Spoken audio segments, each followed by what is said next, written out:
everybody, I'm still alive! It's been a long time since I made a video for YouTube, and I figured, why not do it when I'm sitting at work doing absolutely nothing, right? Because I'm all about a lonesome here. I'm sure there's things I could be doing, I just don't want to do them right now. But it's been a while since I updated a video, and there's been a lot that has happened in the last year. It's been hell. It's been heartbreaking. It's been tragic. It's been terrible. I've had my ups and downs, and right now I'm like down for a while. So I just thought I'd give a little update. So here we are. I don't know how long this is going to be, whether it's going to be a couple parts, but let's get into it. I finally moved out of my parents' place. I know, right? It took me like fucking forever. Finally got my own place. Very happy with it. Been there since last July. It's good. It's small. It's tiny. It's just perfect enough for me. Couldn't bring my cat with me though, so that kind of pisses me off. But is what it is. Before I had moved out of the house, I was having some minor medical issues. This is where, like, my descent into madness begins and descent into craziness and absolute tragedy begins. So the year before I moved out in 2017, by the end of 2017, I was in and out of the doctors because I was having some lady bit issues. I was having cramps when I shouldn't be cramping. And because it's me and I'm paranoid and I'm a hypochondriac, I start having anxiety attacks over it. And when the pain first showed up, I thought, okay, I have a UTI, maybe. That's fine. I drank plenty of fucking water, I was buying cranberry juice and all that fun shit. And the pain got to the point where it's just like, I didn't want to go to work. So I just called off work that day. And later that day, I just took some ibuprofen and it was gone. I'm like, okay, problem fixed. That's great. Still went to see my doctor, still did a urine test and everything and came back negative. So I was fine, whatever. So like a couple months went by. Pain started to come back. So now I'm having a huge panic attack again. And I'm at the point where I'm at work and I'm crying my eyes out. It's like it's like the tiniest little inconvenience fucks me over. So I go back to my doctor's again. And at this point we were talking about, she doesn't feel anything in my abdomen. So there's no like swelling or bumps or anything. At this point we're talking about my anxiety. And, I've had it for a while now. It's only gotten worse since I got older. P.S. I'm going to be 35 next week. I'm not ready for this. Anyways, so I ended up getting put on 2 different types of anxiety medication to help calm my ass down. And thankfully it works. Kind of. But we chalked up my lower abdominal pain to overactive ovaries. In other words, when I'm ovulating, my ovaries get a little excited and start trying to pop out eggs left and right because they wants to have a baby. My uterus keeps asking for a baby. Bet you ain't getting it. I ain't ready for that shit. So, there's that. But she still wanted me to get a pelvic ultrasound done, which is uncomfortable, to say the least. And you have to have a full bladder when you go in. I don't know which part was worse, her pressing on my bladder or when she did an internal ultrasound. Anyways, that came back fine. They didn't find anything. I mean, we had like a teeny bitty tiny little cyst on one ovary, but not enough to cause me any problems. Alright. Whatever. Problem's over with. I'm just gonna move on with my life. Go back in, a couple months later. Almost a year later. About a year later, yeah, I had moved out of my parents' house by now. Go back because I was due for my womanly visit, my pap smear. Which nobody likes doing that. Ladies, we all fucking hate it, but it's like, it has to be done. So I went in. A week later, doctor calls me. We found some abnormal cells in your sample and bring on the panic attacks again. I'm sorry. When my doctor calls me and tells me after they've been digging around in my vagina and tell me they have found some abnormal cell growth, I tend to worry. If you people have remembered, I'm sorry, I didn't mean to call you people. It's been a long night. And if you would remember, I think I'd mentioned before my mother had cancer and in that general vicinity. So I'm instantly having a panic attack that, oh my God, I have cervical cancer. And the nurse on the phone's like, well, it's not, it doesn't mean it's necessarily cancer. I'm like, gee, thanks, Susan. You're not making me feel better. So they wanted me to go to the hospital. Oh, this was fun. For endometrial biopsy. Sorry, I was having Vietnam flashbacks to that.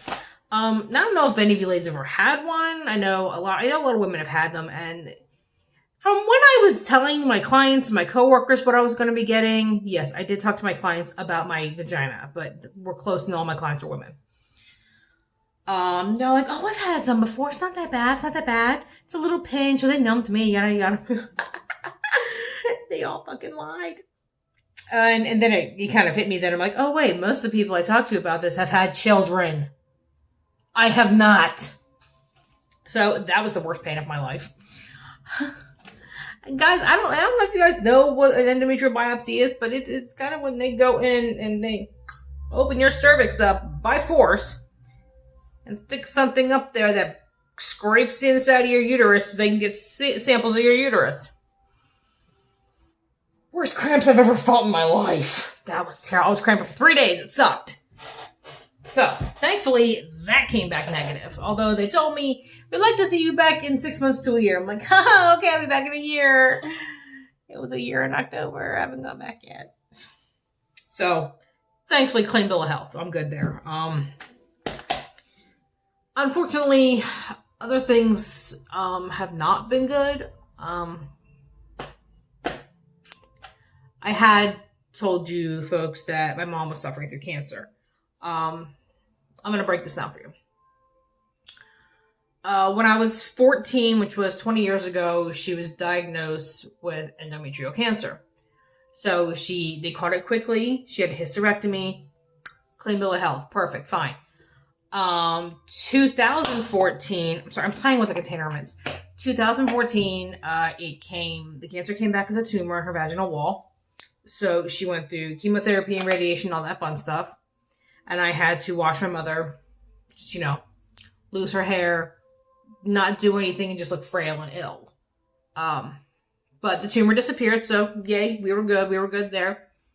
So she was off chemo, she was off radiation for a while until her next PET scan found spots in her lungs, at least spots in her left lung. So more radiation, or she did something called CyberKnife, which is a form of radiation. And when we were hoping that was clear, they found it in her right lung, and it was just becoming a fucking nightmare.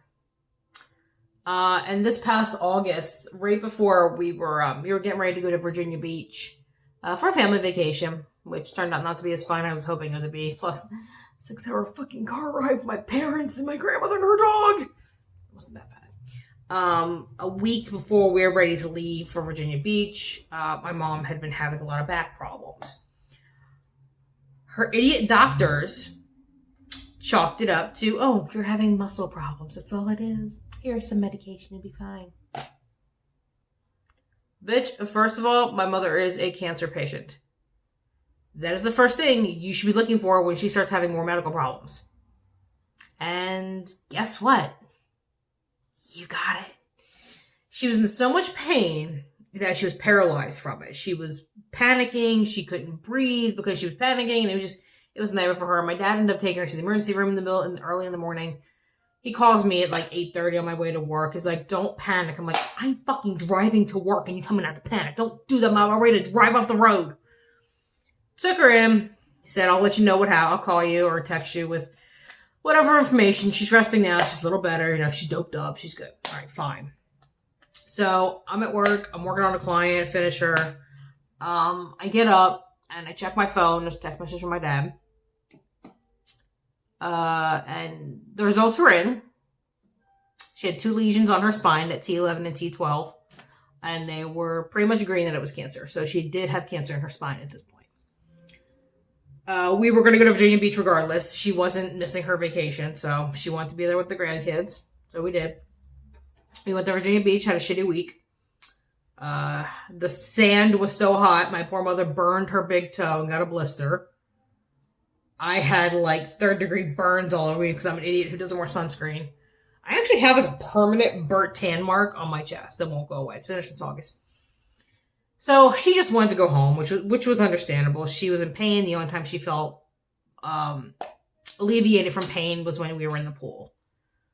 But it was what it was. So we went home, and she immediately felt better when we got home because she was just happy to be home. So September kind of rolls by, and the pain is still getting bad to her, so she's using a walker to get around the house. My grandmother is there with her every day, helping her with whatever she needs. And then I was unaware of this fact that my mother had decided she was going to be stopping treatments altogether. So that kind of threw me for a fucking loop. And like, I don't, why? And I can understand why she wanted to stop her treatments. It was just hell for her. It was even more hell than having cancer was. And it's like, oh, well, we had this new treatment, but it involves you coming to the hospital 3 days a week, and I don't think your insurance is going to cover it. And then there's this medical treatment, then there's this injection, and this pill. Listen, she also already found out she was diabetic, so that's just more shit piled onto her. But after that, she instantly started going downhill.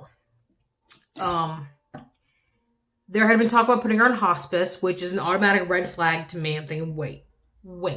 Hospice is last resort.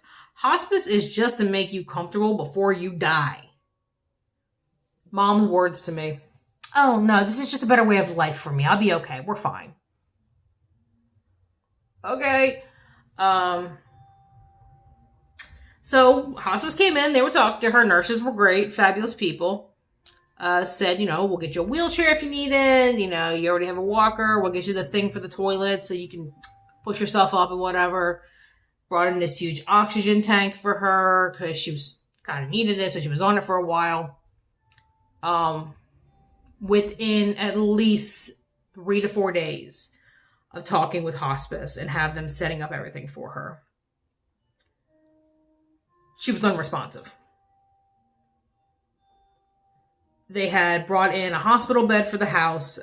She could no longer make it upstairs. As of like August, she wasn't able to make it up the stairs.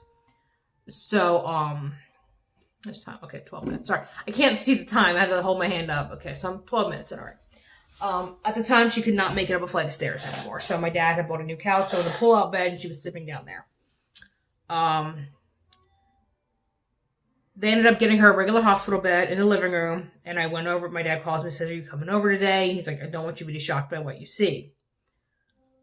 She's asleep on the bed, hooked up to oxygen, and I'm just like, I'm not prepared for this. I'm not ready to handle any of this.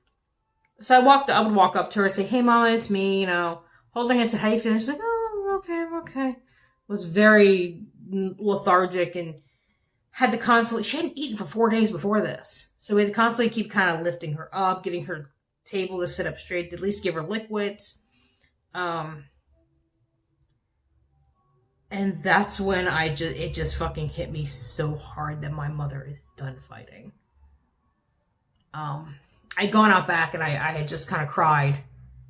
And it was, my grandmother was there, my aunt had come over and everything. It's just, I couldn't stop fucking crying. And I had a doctor's appointment that afternoon too, just for a med check. And when I got to my doctor's office, I love my doctor. She comes into the room and she's like, "Can I give you a hug?" I'm like, "Yes." Cause, she was one of my mom's doctors and whatever. So yeah, there was that. She was officially in hospice mode. Her nurses were coming in every day to bathe her, change her sheets and everything, and just get her cleaned up. Her hair was falling out again from the past radiation she had had. My dad wasn't sleeping at all because he would be upstairs. He wouldn't be able to sleep, so he'd constantly be downstairs trying to keep an eye on my mom, checking on her. She was on morphine for pain and oxygen tank. So it was really hard to watch. So I would go over occasionally and just, I would go over there almost every day and just sit next to her and hold her hand. And thankfully, the girls at work are super fucking supportive of everything and always helped me whenever I needed time off to be with my family. I think the hardest part was trying to explain to my nephews what was going on, that Grammy's very sick. My brother would bring them over and we would get her woken up just enough so she can give her monkey boys a hug, is what she always called them, her monkey boys.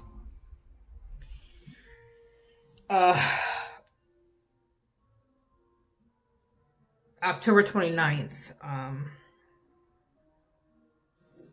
I was awake. It was I had been up to 6:30 because I had to come to work. About 6:40, my dad calls me. I'm still in bed. I haven't dragged my ass out yet. And he just automatically says, you need to come to the house. So I said, okay. I hung up. Jumped out of bed. Stark naked. Because I sleep naked. And you guys need to know that. All my clean clothes were in my living room. So I'm running out to my living room trying to find clothes to put on. And I pretty much ran and flew out the door. I had to stop and catch my breath and just tell myself to stop moving so fast. Stop shaking. Because you're not going to be able to drive. You're going to wreck your car. And I had to text the other manager here and let her know that I was going home back to my parents' house and I couldn't come into work. And she's like, that's all right. I'll take care of everything. And that was it. It was the last I talked to her then. I'm sorry, I have a dry mouth. All this talking, I got such a dry mouth.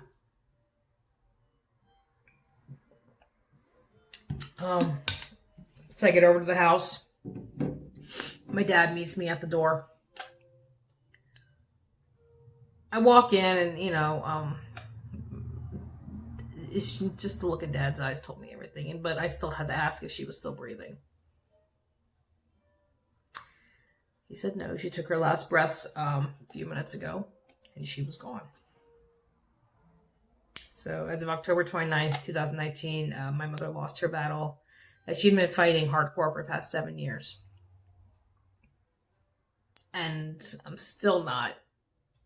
And I know the pain's not going to fucking go away. It's going to lessen, but it's never going to fucking go away. And I hate it so much. When she had passed, she was in stage 4 lung cancer. I remember a couple days before she had passed, I was over there and she was mumbling her sleep. Or she was partially coherent. And mumbling to herself or talking and saying, no more, like no more pain, no more. And I remember going up to her and saying, you're not ready. It is not your time to go. I don't want you to go. I'm not ready for you to go. I pretty much kind of yelled at her, told her, I can't have you leaving me. I'm not ready for this. You need to stay here with me. You need to see your grandchildren grow up. And she just kind of patted my head and said, it's okay, sweetie, it's okay. So I kind of gave her a kiss and I walked out back. And I screamed. I screamed and cried and my grandmother came out and helped me and it was the hardest thing I've had to deal with. And, she's telling me, she's like, this is what she wants. This is her choice. I'm like, thinking, well, her choices fucking suck, and I don't want her to leave me. I'm not fucking ready for this. But I had to fucking accept it. And then, like I said, the 29th, she was gone. And then I had to call the other manager here and tell her what happened. And that it was even more waterworks because she was crying and then I was crying. And I can tell you right now, the hardest part of that whole day was when the funeral home came to pick Mom up. They had to come in through the back door because there's no room up in the front living room. It was watching them put a sheet over her, kind of rolled the blankets that she had on her, rolled them down, and take them off. And I took them and I stood on my steps. I stood on the stairs with my aunt hugging these blankets and watching them put a sheet over my mother and move her onto a gurney in a red velvet body bag. And then watching her hand kind of fall out, I couldn't handle it. It was the hardest thing I've ever seen in my life. And so my aunt just stood there and held me. I'm like, I can't do this.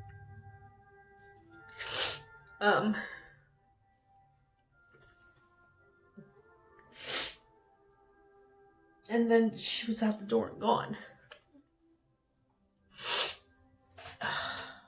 This is 20 minutes in.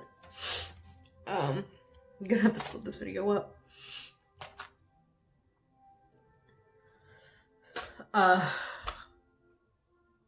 Yeah, I may have to stop this video here because I'm crying and... Okay. We're good. Nope, we're good. I'm gonna finish this.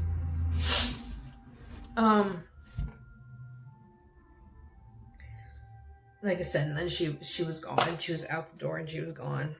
And, later that day, I went back to the house and me, my dad, my grandmother, and my brother were at the funeral home together, getting everything planned, and I didn't want to be the one responsible for picking out my mother's casket. She wanted to be cremated, so that's exactly what we did. She didn't want a service.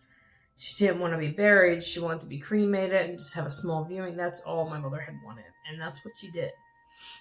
And because I'm cheap, she got the cheapest coffin possible. And then we had to pick out her urn. My dad's like, I need you and your brother to do this. I can't do this. I'm like, you think I want to fucking do this? You think I can do this? I want to say it was hard, but the first urn that jumped out at me had a butterfly on it because Mom loved butterflies. So I said that one. The little pamphlets that we got that you would get at the viewing had butterflies on them. Everything had to have butterflies. I picked out her clothes, which was hard as hell. But I picked out her favorite outfit and one of my favorite outfits that she had. I picked out her jewelry. And God's love, my aunt. My aunt's a hairdresser. And she's worked with the same funeral home before. She took it upon herself to do my mom's hair. What little hair she had left, but she did my mom's hair. And she looked really pretty.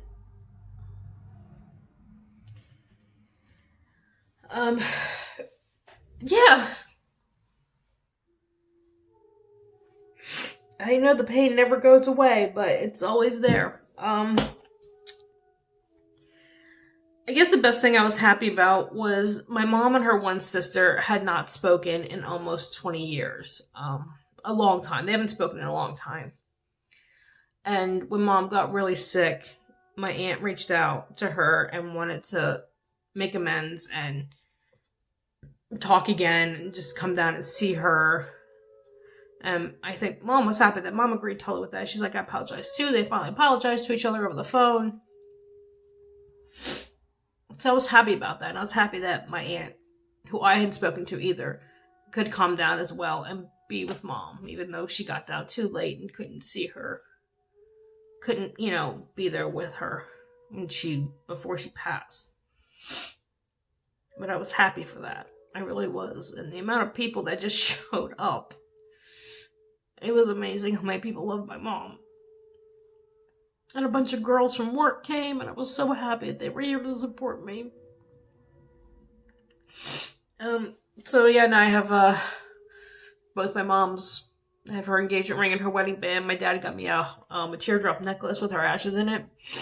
I have, an urn in my apartment with her ashes in it as well. And 9 days before, she had passed away, I went and got a tattoo done. Debating between tattoo or rent money. We're gonna go get a tattoo.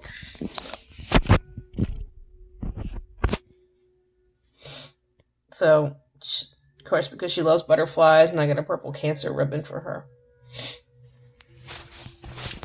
I was just happy she got to see it. So now I have to go back and have her birthday and everything else added to it. But,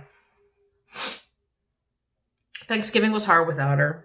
I took it upon myself to make her apple pie, which, let's just say, came out like shit. Because me and pie crust do not mix, but nobody was going to tell me that except my brother.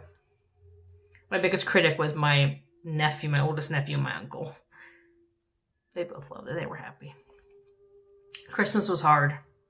Christmas was super hard. I knew, oh God, I knew my aunt was making photo albums for my nephews. Specifically for them. I didn't know. I'm at work, remember? Fuck, where was I? Oh, my aunt ended up making me, my brother, my dad, and my nephews photo albums of my mom and everything. So Christmas was a fucking tearjerker. But unfortunately, I actually have to do some actual work now. So I'm gonna end this here, and maybe depending on whenever this gets uploaded, I might just put more up. I don't know if there's anything else to talk about after this. Now I'm just really fucking depressed. So yeah, about that. All right. So yeah, I'm not gonna. That's it. I gotta actually do some work now, guys. All right. If you're still subscribed to me, thank you. Appreciate it. I am on TikTok now. You guys can follow me at She Is Sin. It's my TikTok account name. I make a complete ass out of myself, so enjoy it. All right, guys. Later days.